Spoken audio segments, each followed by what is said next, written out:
ကိုမိသားစုလည်းပဲနင်ငါမွေးထားလို့ငါကြွေးထားတာဆိုအထင်သေးမြင်သေးမလို့အောင်မိဘနင်ကိုငါကြွေးထားတာဟဲ့ငါပြောတာနားထောင်သွားမအော်လေးနဲ့နော်လူဆိုတာသူ့အခွင့်အရေးနဲ့သူရှိသူပြောတာမှန်ရင်လက်ခံရတချို့ကြတော့တစ်ဖက်သက်ကြီးလေလက်မခံနင်နဲ့ငါအရင်သမင်းစားတာလို့ကပြောသေးတယ်သမင်းအရင်စားတာနဲ့ဘာဆိုင်လို့ဗိုက်ပြေးတာပဲရှိတော့နော်သမင်းစားတာနဲ့အရင်သမင်းစားတာနဲ့ဘာဆိုင်လဲဟိုပြောလိုက်ပြောတတ်ကြတယ်ပေါ့နော်လူတွေအဲ့ဒါပြောကြတော့ဓာတ်တော်အဝသနာတိပေးလူပြီးတဲ့နောက်ငါကြွေးထားတာငါ့ကိုဆရာမလုံးနဲ့ငါကြွေးထားတာငါခိုင်းတဲ့အတိုင်းလုပ်ငါပြောတဲ့အတိုင်းလုပ်ဆိုပြီးတော့အဲ့ဒီလိုအပေါ်စီးယူတဲ့လူမျိုးလည်းရှိတယ်အဲ့ဒီလူမျိုးကတရားမရှိတဲ့လူပဲလူချင်းတာအပေါ်စီးယူတာမဟုတ်ဘူးဘုန်းကြီးကျောင်းနေသွားပြီးတော့ကျောင်းဆောက်ပြီးတော့ကျောင်းတကာမှကျောင်းတကာကျောင်းအမဆိုပြီးတော့ဘုန်းကြီးပေါ်လာပြီးတော့အုပ်ချုပ်တဲ့လူမျိုးကလည်းရှိတယ်အဲ့ဒါမျိုးရှိအတော့ကြောက်ဖို့ကောင်းတယ်အဲ့ဒါမျိုးနော်အေးတခါကြားဘူးတာပြောရမယ်ဆိုဘုန်းကြီးကျောင်းကိုကျောင်းဆောက်ထားပြီးတော့သူတို့လာတဲ့အခါကျတော့အဲ့ဒီကျောင်းကိုသူကနေချင်တယ်ဘုန်းကြီးကဒီပြင်ကျောင်းနေဒီမှာဧည့်သည်တွေရှိတယ်ဆိုဧည့်သည်တွေမောင်းချပြီးတော့သူတို့ဆောက်တဲ့ကျောင်းသူတို့ပဲနေမယ်ဆိုပြီးတော့လုပ်တယ်အဲ့တော့ဘုန်းကြီးကလက်မခံတော့စိတ်ဆိုးပြီးအဲ့ဒီကျောင်းမသွားတော့ဘူးလို့ပြောတယ်ဘာဆိုင်လဲကိုလူထားပြီးသားဖြစ်ရမယ်မုဒ္ဒစာဂီဆိုတဲ့သဘောကဘာလို့ဆိုကိုလူတာကိုအတွက်မဟုတ်ဘူးလေအစတည်းကစဉ်းစားလေကိုလူတဲ့ဟာကမုဒ္ဒစာကလွတ်စွန့်ကြဲပြီးတော့လှူတာဖြစ်ရကျောင်းတကာဆိုတဲ့နာမည်ကျောင်းအမဆိုတဲ့နာမည်ကလှူလို့ရတာဟုတ်ပြီလှူတာကိုပဲကိုယ့်ဟာကိုယ်ထားကိုလှူလိုက်တာကိုအလှူလေးပဲအာယုံပြုအေးငါလှူထားတာတောင်လုံးမြောင်းလုံးမလုံးနဲ့ငါလှူထားတဲ့ကြောင်မထိနဲ့ငါလှူထားတာကိုမောင်းချမယ်ဆိုရင်သူဟာကအုပ်ချုပ်မှုပါနေတာပေါ့ငါအိမ်လို့ဖြစ်မနေဘူးလားဒါမျိုးတွေရှိတတ်လို့ပြောပြလှူပြီးဆိုလို့ရှိရင်အပြတ်လှူရတယ်လာပြီးဘယ်သူကိုလှူတာလဲသာသနာကိုလှူတာဆိုရင်သာသနာဆိုင်တယ်ငါမဆိုင်ဘူး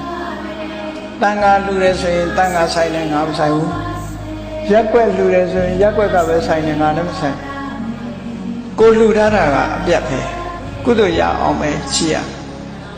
ဒီပေါ်မှာတော့အုပ်ချုပ်တာတွေဘာတွေတော့လှုပ်ပြီးတော့နေပဲဆိုရင်အကုသိုလ်တွေလာလိုက်ပဲအဲ့ဒီပုဂ္ဂိုလ်ဟာတရားမရှိဘူးလို့ပြောတာနော်လှူထားပြီးတော့အထင်သေးမြင်သေးမလုပ်ရဘူးတဲ့ကိုလှူတာအပြတ်ကိုလှူတဲ့အလှူဟာအပြတ်ပဲဖြစ်ရပြတ်သားလှူတာဖြစ်ရမယ်ဘာမှနောက်ဆက်တွဲမလုပ်ဘူးလှူပြီးဆိုလို့ရှိရင်ပြတ်သားအဲ့ဒါလို့ဖြစ်ရဘယ်လိုနေရာကြတော့မပြတ်ရဘူးလို့ဆိုပြတ်ရင်တော့ပြင်လိနေတဲ့ပုဂ္ဂိုလ်တွေသွားပြီးမဟုတ်ချုံနေဒီလိုဆိုလို့လားပြတ်ရင်တော့ပြင်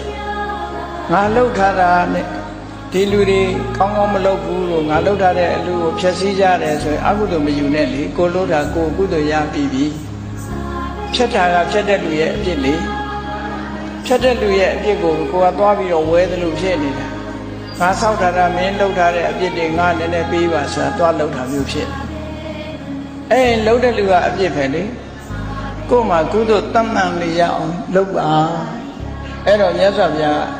ဓာတဝအဝဇာနာတိလှူပြီးအထင်သေးအမြင်သေးဆက်ဆံတတ်တဲ့ပုဂ္ဂိုလ်ဟာတရားမရှိတဲ့ပုဂ္ဂိုလ်ပဲတရားမရှိတဲ့ပုဂ္ဂိုလ်ပဲဒါကြောင့်မို့လှူပြီးတဲ့နောက်မှာအဲ့ဒီလိုစိတ်ဓာတ်မျိုးမမွေးရဘူးဒီလိုမှတ်သားလှူလိုက်တာနဲ့တပြိုင်နက်ဘာပဲဖြစ်အလှူကပုဂ္ဂိုလ်တွေအသုံးချတဲ့ပုဂ္ဂိုလ်တွေစိတ်တိုင်းကြအသုံးမစိကိုလှူတာဘာမှမထိခိုက်ဘူးအဲ့ကြအဲ့ဒါလို့မဟုတ်ဘဲနဲ့ငါလှူထားတာကိုလာပြီးလုံနေကြတယ်တို့ဆိုလို့ရှိရင်တော့ကိုယ့်အတွက်မှာကောင်းကျိုးချမ်းသာရဖို့သိမရှိဝမ်းသာနေရမှသာရှိတုန်းကဘုရားကြောင်းဆောက်တဲ့ဒကာကြီးတယောက်ရှိတယ်စိတ်ကောင်းအလွန်ရှိသူเจ้าကိုမတည့်တဲ့လူကနေပြီးတော့ဘုရား နဲ့တန်ဃာတွေမြို့ထဲဆွမ်းခံကြွားနေတဲ့အချိန်မှာကျောင်းကိုမီးတင်ရှို့လိုက်တယ်မီးတင်ရှို့တော့ကျောင်းမီးလောင်တယ်ဆိုတော့ကျောင်းတွေကကြီးပြေးသွားတယ်ပေါ့ကျောင်းပြေးသွားတဲ့အခါကျမမိတော့ကျောင်းက10ပုံ9ပုံလောက်ကမီးလောင်သွားအဲ့တော့ကျောင်းတကာကြီးကဘာလုပ်လို့ဆိုလက်ပမောင်းခတ်တယ်တဲ့ဝမ်းသာလိုက်တာဝမ်းသာလိုက်တာဆိုပြီးပြောတယ်ဘာဖြစ်လို့ဝမ်းသာလိုက်တာတော့ပြောတယ်ငါနောက်တစ်ကျောင်းဆောက်ပြရအောင်ပါဟောအဲ့လိုသာစိတ်ထားတာကြည့်အဲ့လိုစိတ်ထားတာဟာပြက်ပြက်သားသားလှူတာဖြစ်လို့သာဖြစ်တယ်ပေါ့အဲ့လိုမဟုတ်ဘူးဆိုရင်ငါเจ้าကြီးသွားပါပြီဆိုပြီးတော့ငါเจ้าဆိုတဲ့အစွဲလန်းနဲ့ဆိုရင်တက်တောင်သွားလိုက်အောင်နော်အမလီငါကုံထားတဲ့ငွေတွေလဲတာမဟုတ်ငါเจ้าကြီးတော့ကုံပါပြီတော့ဆိုရင်ဒုက္ခတောင်ရောက်ပါဘူးအဲ့လိုမဖြစ်စေရဘူးတဲ့နော်အဲ့ဒီပုဂ္ဂိုလ်မျိုးဟာတရားမရှိဘူးလို့ပြောရတယ်တရားမရှိဘူးဆိုတာကုသိုလ်ရဖို့နဲ့